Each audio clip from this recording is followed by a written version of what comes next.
படைத்தான் இறைவன் உனையே, மலைத்தான் உடனே அவனே.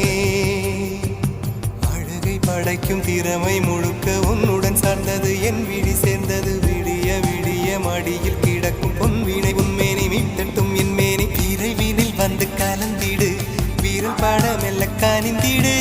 உடல் மட்டும் இங்கு கிடக்குது, உடன் வந்து நீயும் உயிர் கொடு. பல்லவன் சிற்பிகள் அன்று பண்ணிய சிற்பத்தில் ஒன்று, பெண்ணென வந்தது இன்று சிலையே. பல்லவன் சிற்பிகள் அன்று பண்ணிய சிற்பத்தில் ஒன்று, பெண்ணென வந்தது இன்று சிலையே. உந்தன் அழகுக்கில்லை ஈடு, என்ன விலை அழகே, சொன்ன விலைக்கு வாங்க வருவேன்.